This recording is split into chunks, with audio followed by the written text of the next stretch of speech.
Every town has its secrets. But in the quiet heart of Maplewood, Missouri, no one could have imagined the horror that lived next door. Behind the neatly trimmed lawns and warm smiles, Keith Gentry appeared to be a man everyone admired, a devoted father, a loving husband, a respected member of the community. Please help this channel grow. Like the video, try the new hype feature, leave a comment and subscribe for more stories. This helps us a lot. Thank you. But sometimes, evil doesn't come with warning signs. Sometimes it wears a familiar face. What began as a small-town love story would soon unravel into one of the most shocking crimes the state had ever seen, a chilling tale of obsession, lies, and the night when truth came knocking on Keith Gentry's door. Keith Gentry was born in 1974, the only son of a factory worker and a schoolteacher.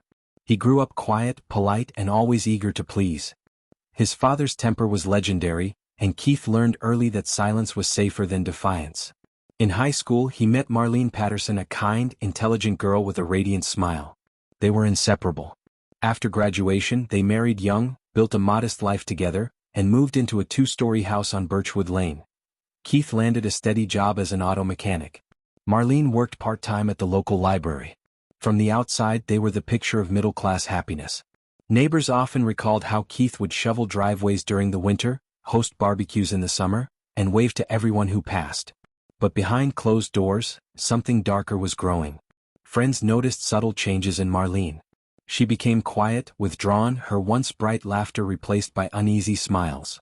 She brushed off questions with excuses. Just tired, she'd say. Keith's been under pressure at work. But her diary told a different story. Small entries: at first he's been drinking more. The anger comes out of nowhere. I'm starting to fear what he's capable of. To the world, Keith was dependable, gentle, but to Marlene, he had become unpredictable, controlling, and terrifyingly possessive. It was a cold, rainy night in 2013. The storm outside echoed the turmoil brewing inside the Gentry home.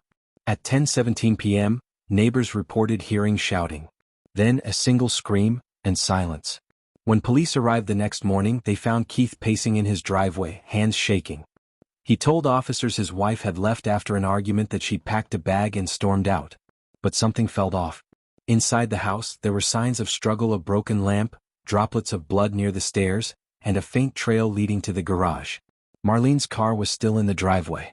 Her purse, phone, and ID were on the kitchen counter. When detectives asked Keith what they'd argued about, he paused. Money, he said finally. She wanted to sell the house. I didn't. But when pressed for details, his story began to crumble. Detective Laura Hensley, a 15-year veteran of the Maplewood Police Department, led the case. She'd seen domestic disputes before, but something about Keith Gentry felt different. Too calm. Too rehearsed. A search warrant revealed that Keith had recently purchased bleach, duct tape, and heavy-duty trash bags, all within hours of Marlene's disappearance. Security footage from a nearby gas station showed him driving toward the river just after midnight. The same pickup truck was seen returning 2 hours later, its bed empty, wet, and freshly cleaned. But investigators still had no body, and without it, the case was circumstantial. That changed 6 days later. A local fisherman spotted something caught in the reeds of the Cedar River, a tarp weighed down by cinder blocks. Inside were human remains. Dental records confirmed the worst. It was Marlene Gentry. The autopsy revealed multiple blunt force injuries to the head and face, defensive wounds on her arms, and bruising consistent with restraint. Time of death: between 10 p.m. and midnight, the exact window Keith had claimed to be home.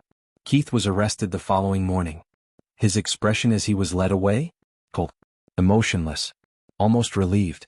As detectives pieced together the Gentry's marriage, a disturbing pattern emerged. Keith had been controlling every aspect of Marlene's life: her friends, her finances, even her phone. He installed hidden cameras in the house, tracked her car, and isolated her from loved ones. But why murder? The motive came into focus when police uncovered 2 key pieces of evidence. A $250,000 life insurance policy purchased just months before her death. Dozens of text messages between Keith and another woman named Sabrina Cole, a co-worker with whom he'd been having an affair. In those messages, Keith wrote, "Soon it'll just be us. No more secrets. She's in the way of everything." It was no longer a case of passion. It was premeditated murder. The trial of Keith Gentry began in early 2015 and drew national attention.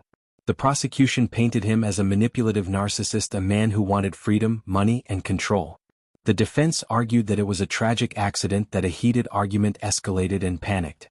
But when prosecutors read excerpts from Marlene's diary, the courtroom fell silent. Her final entry, written just 2 days before her death, read, "If anything happens to me, it will be Keith. He's not the man I married." When Keith took the stand, he broke down not from guilt, but frustration. "I didn't mean to kill her," he said, tears streaking down his face. "I just wanted her to listen." After 3 weeks of testimony, the jury deliberated for less than 4 hours. Verdict: guilty of first-degree murder. Sentence: life without parole. In the years since his conviction, the Gentry home has become a grim landmark.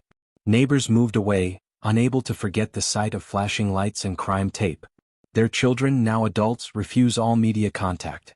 One of them once told a reporter anonymously, "He didn't just kill our mother. He killed our family." Detective Hensley retired shortly after the case, but she often revisits it in her mind. "Keith Gentry wasn't a monster at first glance," she once said. "He was the man you trusted to feed your dog or fix your car. But that's what made him dangerous. Evil doesn't always announce itself, sometimes it whispers." Psychologists later analyzed Keith's behavior and found traits consistent with covert narcissism, a quiet, manipulative form of control disguised as devotion. He didn't crave attention publicly.